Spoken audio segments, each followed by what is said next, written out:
सहित व्यतीति। भगवन, हे भगवन, प्रथम मिति, दुर्वासा को भगवन भगवान कह करके संबोधित करते हुए प्रियंवदा कहती है, मित्रों प्रियम वदति, प्रियम प्रिय बोलने वाली है। प्रियंवदा नाम भी बड़ा सुंदर रखा गया है। तो बड़ी प्रिय वाणी में, बड़ी अनुनय विनय में दुर्वासा के सामने हाथ जोड़ करके खड़ी हो जाती है, कहती है, भगवन प्रथम प्रेक्षया अभिज्ञात तपः। भगवान पहली बार प्रेक्षया देख करके, ऐसा देख करके कि ये पहला अपराध है। प्रथम प्रेक्षया अभिज्ञात तपः प्रभावस्य। अभिज्ञात, न विज्ञात, अभिज्ञात, न जानने वाली, किसको न जानने वाली, तपः प्रभाव, तपस्या का प्रभाव न जानने वाली, आप जैसे तपस्वियों के प्रभाव को न जानने वाली, और पति के याद में खोई हुई आपकी इस पुत्री का जो पहला अपराध किया गया है, दुहितृ जनस्य, आपकी पुत्री का, दुहित माने पुत्री हो गया, भगवत एको अपराधो, हे भगवत एका अपराध, यह एक अपराध जो है वो मर्सयितव्यम इति, मर्सयितव्यम, क्षमा करने के, तब्यत प्रत्यय लगा हुआ चाहिए के अर्थ में, क्षमा कर देना चाहिए। तो हे भगवान, महर्षि तपस्या के प्रभाव को न जानते हुए और प्रथम प्रेक्षया, पहली बार का समझ करके, इससे पहले आपके प्रति कोई और अपराध हुआ नहीं है भगवान, तो ऐसा समझ करके जो है अपनी पुत्री का एक अपराध, भगवता एक अपराध, भगवत अपनी पुत्री का पहला अपराध जो है वो मर्सयितव्यम, क्षमा करने योग्य है, इसलिए क्षमा कर दिया जाए। तो इस प्रकार से हाथ जोड़ करके मनाती है, भगवान आपकी ही पुत्री है, कोई पराई नहीं है, और इसके द्वारा अज्ञानता में पहली बार अपराध हो गया, ऐसा जान करके इसको क्षमा कर दीजिए। आप तो बहुत महान हैं, बड़े दयालु हैं, ऐसा करेंगे तब तो बहुत बड़ा अनर्थ हो जाएगा। तो आगे कहती है अनुसुईया, प्रियंवदा की वाणी को सुन करके अनुसुईया का संवाद आता है। अनुसुईया बोलती है, कहती है, ततस्ततः, हास की, आगे बताइए, बड़ी उत्सुक हो जाती है कि ततस्ततः, इसके बाद क्या हुआ, इसके बाद फिर कैसे तुमने मनाई, ऐसा अनुसुईया जो है प्रियंवदा से पूछती है।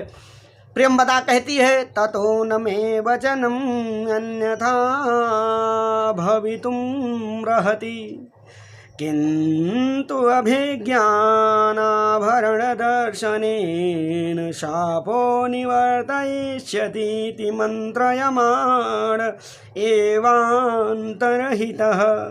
ततो, इसके पश्चात प्रियंवदा कहती है कि जब हमने इस प्रकार से कहा कि हे भगवान, आपकी पहली पुत्री का पहली बार किया हुआ यह अपराध है, ऐसा जान करके एक अपराध क्षमा कर देना चाहिए, तो दुर्वासा महर्षि जो थे वो कहते हैं, ततो माने इसके पश्चात, मैं वचनम अन्यथा भवितुम न रहति, मेरा वचन जो है, मेरी वाणी जो है, अर्थात मेरे द्वारा जो कह दिया गया वह अन्यथा भवितुम न रहति, अन्यथा होने के योग्य नहीं है। अर्हति माने योग्य और ना माने नहीं है। तो मैंने जो कह दिया वो बातें तो लौटाई नहीं जा सकती, अर्थात उसको ख़त्म, उसके प्रभाव को नहीं किया जा सकता।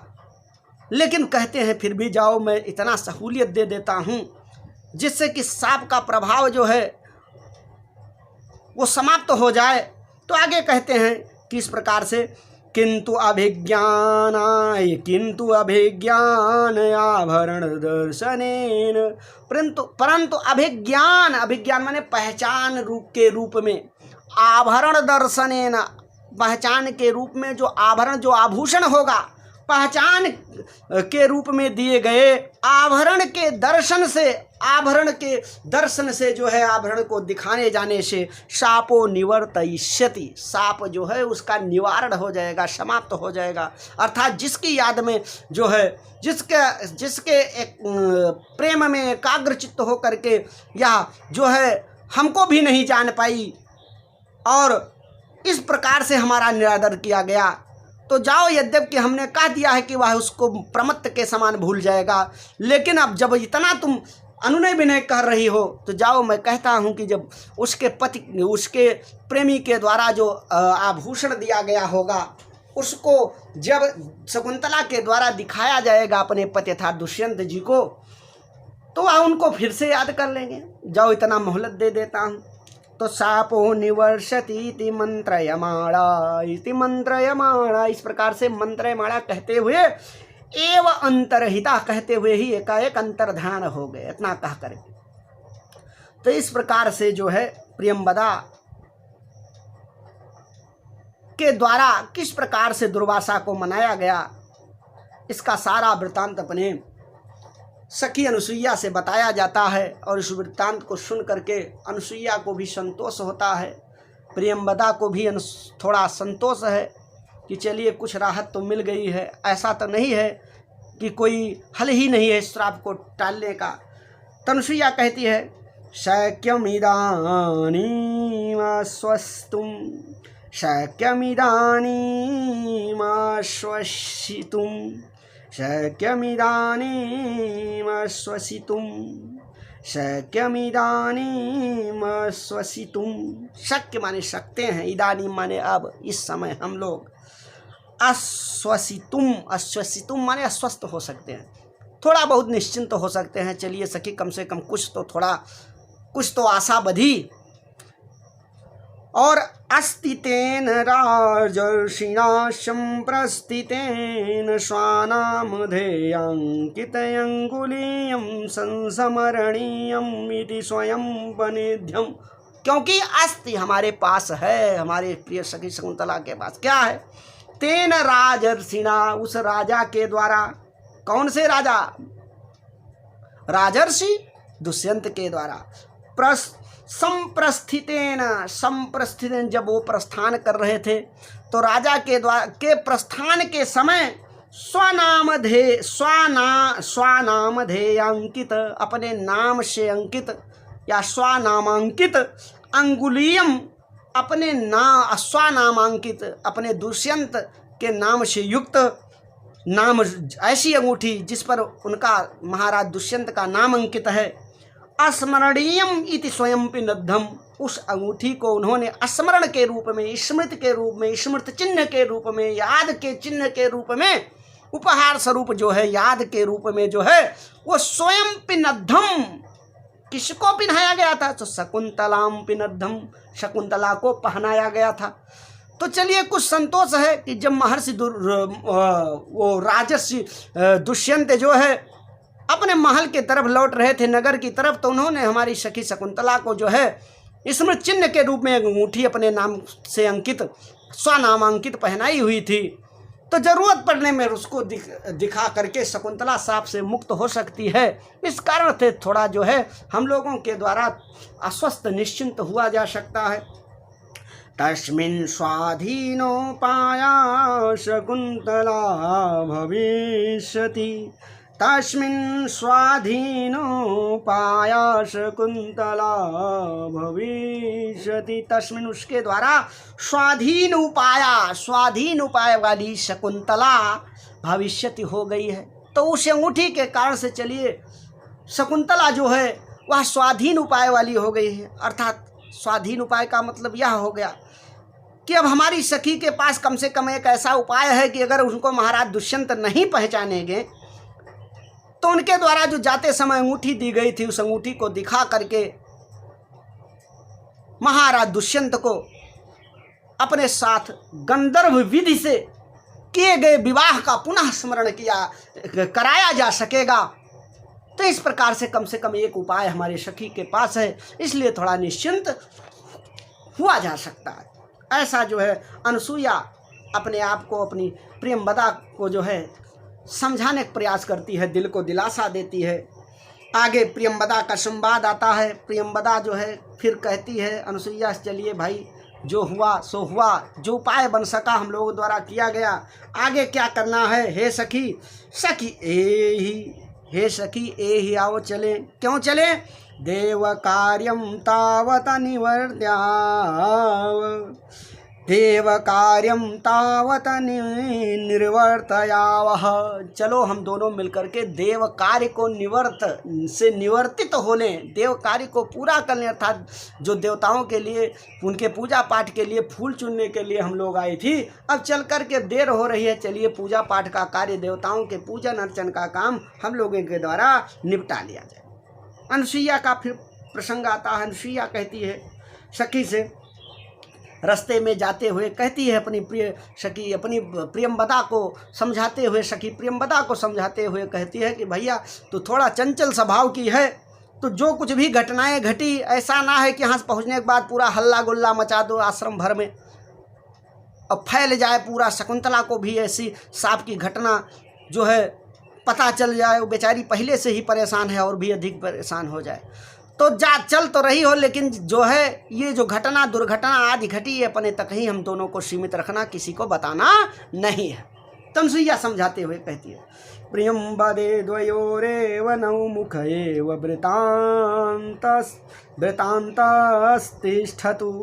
हे प्रियंबदे द्वयोरेव, दोनों के ही नौ माने हम नौ द्वयोरेव, हम दोनों के ही मुख में एस यह वृतांतः तिष्ठतु, यह वृत्तांत पड़ा रहे और कहीं इसका उद्घाटन नहीं होना चाहिए, अर्थात हम दोनों के मुख तक ही ये बातें जो है रहें, सीमित रहें और किसी को इस घटना के विषय में मत बताइएगा। क्यों?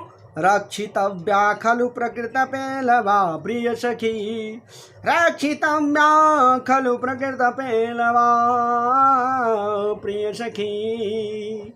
क्योंकि खलु निश्चित रूप से रक्षितव्या रक्षा करने के योग्य है। कौन योग्य है रक्षा करने के योग्य? किस स्वभाव वाली? तो प्रकृत पेलवा, प्रकृति से ही, पेलवा का मतलब तो यहाँ हो गया कोमल स्वभाव वाली।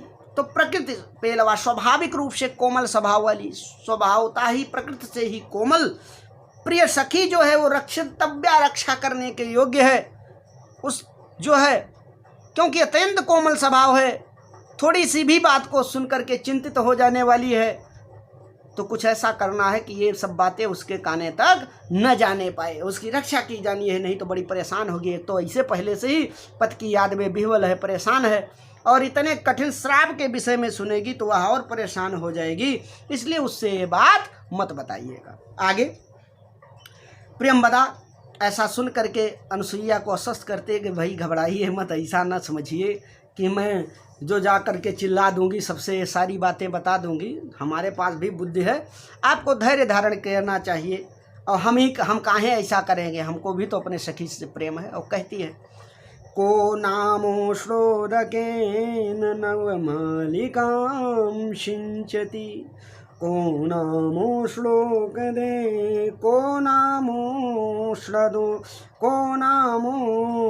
श्लोदकेन नवमालिकां सिंचति। कहती है कहा नाम, कौन है ऐसा जो उष्णोदकेन, उष्ण उदक के द्वारा गर्म जल से जो है नवमालिकाम सिंचति, नवमालिका को सींचना चाहेगा, नवमालिका पुष्प का सिंचन करना चाहेगा। तो ऐसा बताओ पापी कौन होगा, ऐसा कठोर हृदय वाला व्यक्ति कौन होगा जो नवमालिका अर्थात चमेली के पुष्पों के समान कोमल स्वभाव को धारण करने वाली, कोमल स्वरूप को धारण करने वाली अपनी प्रिय सखी शकुंतला को जो है गर्म जल से सींचना चाहेगा। कैसे गर्म जल से?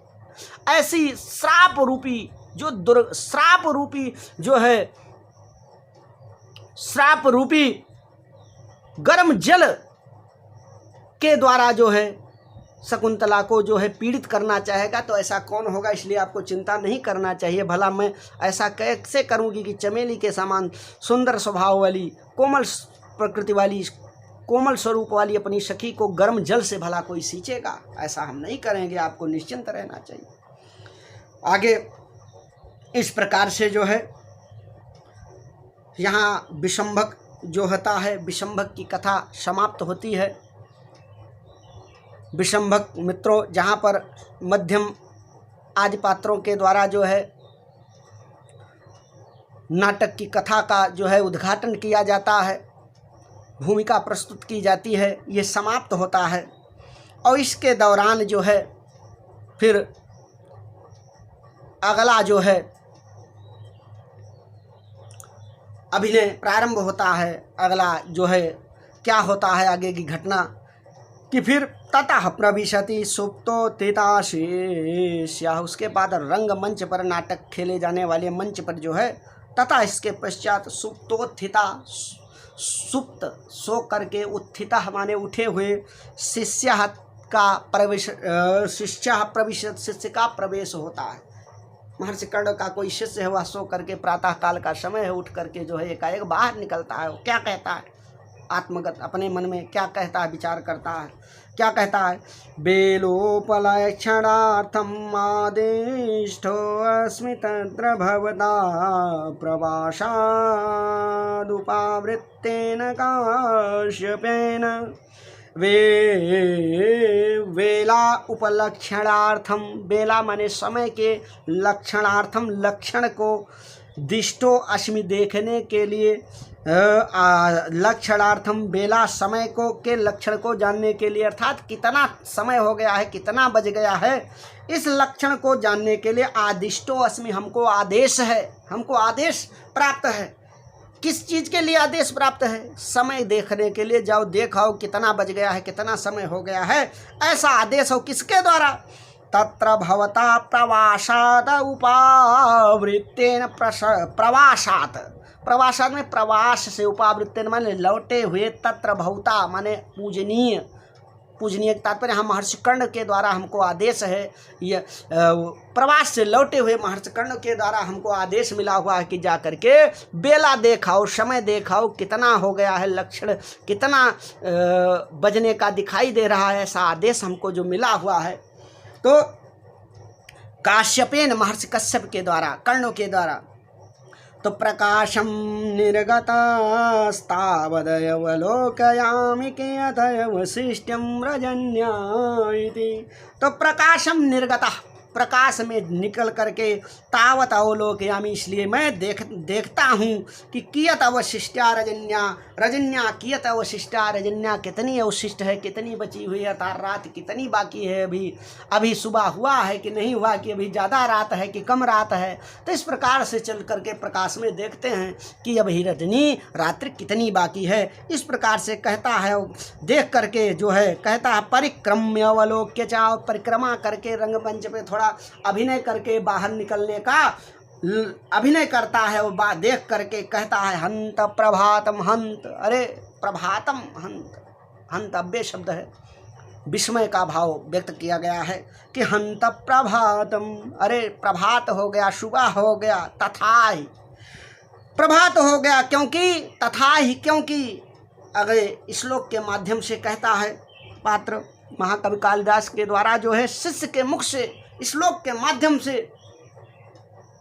रात्रि के बीतने और प्रातः काल के होने का बड़ा सुंदर वर्णन किया गया है श्लोक के माध्यम से। मित्रों आइए देखते हैं, कहा गया, याते गतोस्ति शिखरं पतिरोषधीनां, याते गतोस्ति शिखरं पतिरोषधीनां, आविष्कृतो यरुणपुरः शरएकदोर्गः, तेजोद्वयश्च युगपदव्यसनोदयाभ्यां, लोको नियम्यत युवात्मदशान्तरेषु, याते गतोस्ति शिखरं पतिरोषधीनां, आविष्कृतो यरुणपुरः शरएकदोर्गः, तेजोद्वयस्य युगपदव्यसनोदयाभ्यां, लोको नियम्यत इवात्मदशान्तरेषु, याते गतोस्ति शिखरं पतिरोषधीनां, आविष्कृतो अरुणपुरः शरएकदोर्गः, तेजोदयस्य युगपद व्यसनोदयाभ्यां लोको नियम्य दैवात्मदशान्तरेषु। और कहता है याते कतो याति एक तो याति जा रहा है, एक तो माने एक तरफ अस्त शिखरम, अस्त शिखर की तरफ, अगर अस्ताचल की तरफ अस्त होने जा रहा है तो एक तरफ अस्ताचल की तरफ जा रहा है, एक तरफ अस्त शिखर की तरफ जा रहा है। कौन? पतिरोषधीनाम, औषधीनाम पति, प्रतिरोषधीनाम, औषधियों का जो पति है, औषधियों का जो स्वामी है, अर्थात चंद्रमा जो है वह एक तरफ अस्थि शिखर की तरफ जा रहा है, एक तरफ उसका अस्त हो रहा है। तो संसार का यही नियम है भैया। नियम क्या है कि कभी किसी का अगर अस्त होता है एक तरफ तो किसी वहीं दूसरी तरफ किसी दूसरे का जो है उदय होता है, और कहीं किसी एक का उदय होता है तो वहीं कहीं दूसरी तरफ दूसरे का पतन भी होता है। तो उत्थान और पतन की जैसे सूचना दे रहे हैं। कौन? कैसे, किस प्रकार से? तो याति एकतो अस्ति शिखरम पतिरोषधीनाम, औषधीनाम पति एकतो अस्ति शिखरम याति। औषधियों का पति जो चंद्रमा है वह एकतः अस्ति शिखरम याति, एक तरफ अस्ति शिखर की तरफ जा रहा है, अस्ताचल की तरफ जा रहा है। औषधियों का पति जो चंद्रमा है वह एक तरफ अस्ताचल की तरफ जा रहा है, याति माने जा रहा है, अर्थात अस्त होने जा रहा है, उसका अस्त हो रहा है, पतन हो रहा है। और लेकिन दूसरी तरफ आविष्कृतो अरुण पुरः सर एकतोर्क, आविष्कृत हो रहा है, और वहीं दूसरी तरफ जो है उसी समय में जो है आविष्कृत हो रहा है, प्रकट हो रहा है, उदित हो रहा है। कौन? अरुण। और किस प्रकार से? तो अरुण पुरः सर, अरुण को पूरा सर, अरुण जो है सूर्य देवता के सारथी, अपने सारथी अरुण को पूरा सर आगे किए हुए, अपने सारथी अरुण को आगे किए हुए, एक तो एक तरफ अर्का माने सूर्य, तो अर्का सूर्य और वहीं दूसरी तरफ सूर्य जो है, एक तरफ सूर्य जो है वह अपने सारथी अरुण को आगे किए हुए आविष्कृत हो रहा है, प्रकट हो रहा है। तो बड़ा सुंदर दृश्य है भैया।